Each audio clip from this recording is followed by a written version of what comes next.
Halo, assalamualaikum warahmatullahi wabarakatuh. Gimana kabarnya hari ini? Semoga kalian sehat terus ya. Tetap semangat belajarnya walaupun dari rumah. Oke?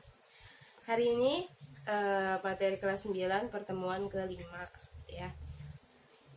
Kita masih membahas mengenai reproduksi. Kali ini adalah reproduksi pada hewan. Nah, sebelumnya sudah dijelaskan bahwa reproduksi ada generatif dan ada vegetatif. Nah, ternyata pada hewan pun memiliki dua reproduksi, yaitu generatif dan vegetatif. Nah, kalau yang pertama adalah vegetatif, ada di halaman 46. Yang pertama ada fragmentasi. Apa itu fragmentasi? Fragmentasi itu jadi ketika kalian memotong hewan tersebut misalnya menjadi dua, nah potongan dari tubuh hewan tersebut akan tumbuh lagi dan akan membentuk individu baru.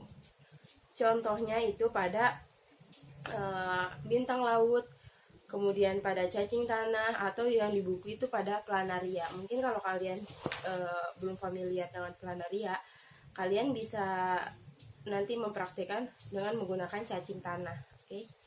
Nah, kemudian ada juga pembentukan tunas. Nah, pembentukan tunas ini biasanya terjadi pada ubur-ubur. Ketika dia pada fase perkawinan, tapi dia tidak melakukan reproduksi generatif, dia akan membentuk polip. Nah, polip itu semacam tunas, jadi kayak batang pohon yang menempel misalnya di terumbu karang. Nah, kemudian dari polip itu akan tumbuh tunas. Nah, tunasnya ini akan menjadi individu baru, yaitu individu ubur-ubur ya. Kemudian ada partenogenesis. Nah, partenogenesis ini biasanya terjadi pada lebah. Nah, pada ratu lebah, dia bisa melakukan perkawinan partenogenesis, tapi ini bukan kawin ya, tetapi sel telur dari betinanya atau dari ratu bisa berubah menjadi individu baru tanpa melakukan perkawinan. Nah, ini akan menghasilkan lebah pekerja, bukan lebah jantan atau lebah ratu tersebut. Nah, lebah pekerja ini tidak akan bisa melakukan partenogenesis atau tidak bisa melakukan perkawinan. Jadi dia hanya menghasilkan lebah pekerja, dan lebah pekerja ini tidak bisa menghasilkan keturunan lagi, seperti itu.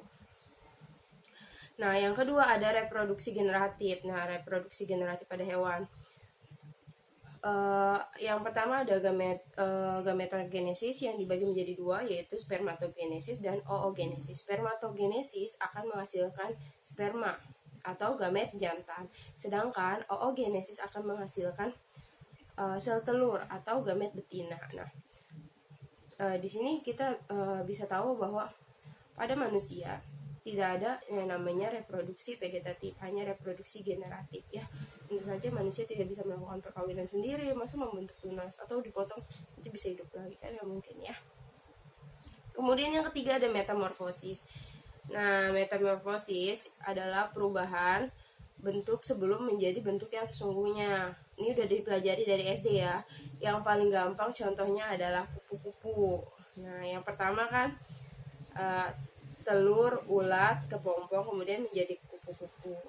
Ada juga beberapa hewan yang melakukan metamorfosis. Jadi metamorfosis ini bagi menjadi dua, yaitu metamorfosis sempurna dan metamorfosis tidak sempurna. Metamorfosis sempurna biasanya prosesnya akan lebih panjang, sedangkan metamorfosis tidak sempurna prosesnya lebih pendek. Dan metamorfosis tidak sempurna ini sudah terlihat bentuknya. Kan kalau misalkan kalian metamorfosis kupu-kupu, telur, ulat. Nah, ulat ini tidak seperti bentuk kupu-kupu kan. Nah, sedangkan kalau metamorfosis tidak sempurna, contohnya pada kecoa. Nah, dia pada kecoa kecil pun sudah terbentuk seperti kecoa, hanya tidak memiliki sayap. Nah, itu namanya metamorfosis tidak sempurna. Kemudian yang keempat ada kromosom dan pembelahan sel. Nah, apa sih itu kromosom?